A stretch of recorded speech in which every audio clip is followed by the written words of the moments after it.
नमस्कार मित्रों, पौराणिक संसार में आपका स्वागत है। ऋषि विश्वामित्र के बारे में तो ज़्यादातर लोग जानते ही हैं। क्या आपको यह पता है कि असल में वह एक ऋषि नहीं बल्कि एक राजा हुआ करते थे। लेकिन कुछ ऐसा हुआ कि उनके 100 पुत्रों को भस्म कर दिया गया, जिससे दुखी होकर विश्वामित्र राजपाट छोड़कर एक साधु बन गए।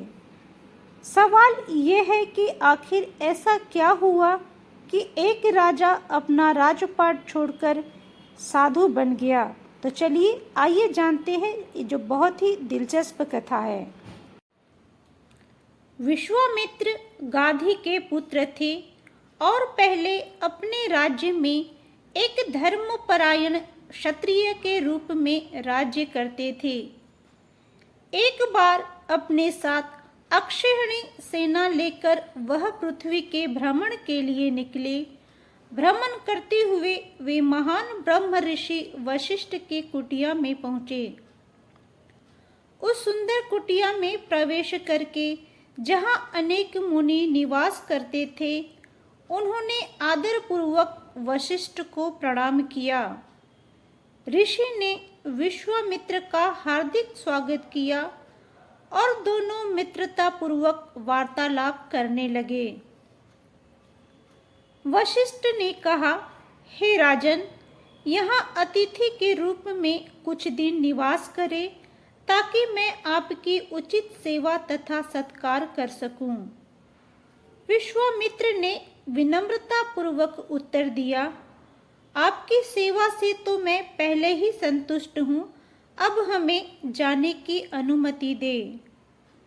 तथापि बारंबार वशिष्ठ ने विश्वामित्र एवं उनके साथ आए हुए व्यक्तियों से रुकने का आग्रह किया।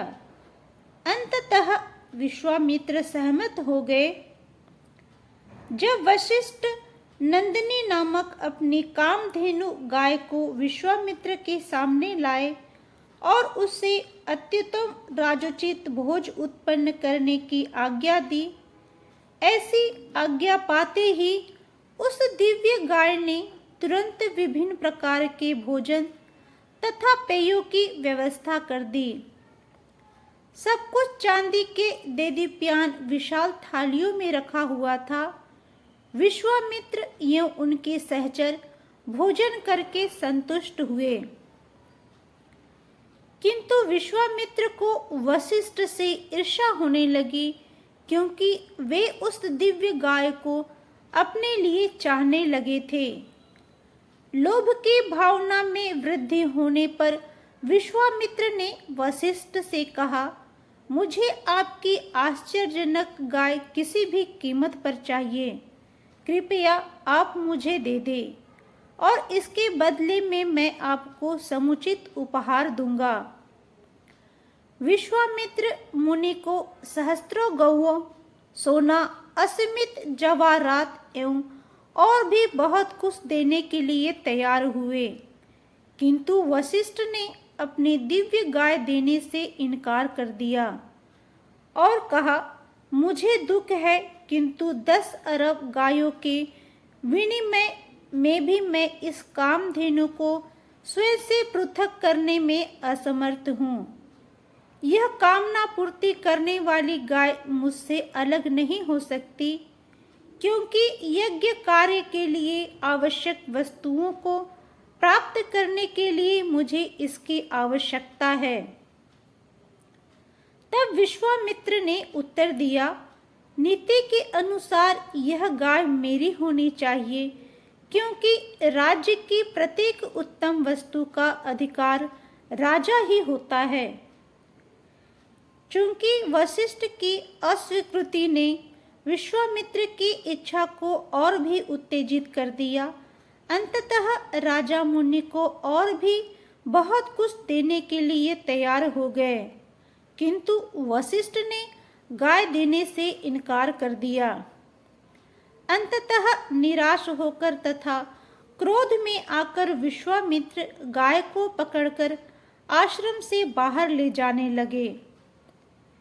ऐसा किए जाने पर कामधेनु करुण स्वर में विलाप करने लगी। वह वशिष्ठ की ओर देखकर बोली, हे ऋषि, आप मुझे इस प्रकार से क्यों ले जाने की अनुमति दे रहे हैं? मैंने निष्ठापूर्वक आपकी सेवा की है, क्या आप मुझे अकेली छोड़ देंगे? नंदिनी स्वयं को विश्वामित्र के सैकड़ों सहायकों से छुड़ाकर अलग हो गई। आश्रम में उसके वापस जाने पर वशिष्ठ ने कहा, मेरी प्रिय नंदिनी, मैं निश्चय ही तुम्हें त्याग नहीं रहा हूँ, किंतु मेरी शक्ति राजा के समान नहीं है। मैं असहाय हूँ, अतः तुम्हारी रक्षा नहीं कर सकता हूँ। नंदिनी गाय ने कहा, हे ऋषि, आपकी आध्यात्मिक शक्ति के समक्ष राजा की भौतिक शक्ति तुच्छ है। यदि आप मुझे आज्ञा दे तो मैं आपकी विशिष्ट शक्ति का उपयोग विश्वामित्र की सेना को स्वयं पराजित करने हेतु करूंगी। जब वशिष्ठ ने अपनी अनुमति दी, तब नंदिनी अपने शरीर से असंख्य उग्र योद्धाओं को उत्पन्न करने लगी, जो विश्वामित्र की सेना का नाश करने लगे। किंतु शक्तिशाली राजा ने उन सभी को नष्ट कर दिया। उसके क्षत्रिय भावना और भड़क उठी। उन्होंने नंदिनी को ललकारा कि यदि उसे युद्ध जारी रखना है तो वह अधिक योद्धा उत्पन्न करे। नंदिनी भयंकर योद्धा उत्पन्न करने लगी, जो उसके थनों, योनांगों, गुदा एवं शरीर के अन्य भागों से उत्पन्न हो रहे थे। इन पराक्रमी योद्धाओं ने विश्वामित्र की संपूर्ण सेना को पराजित कर दिया।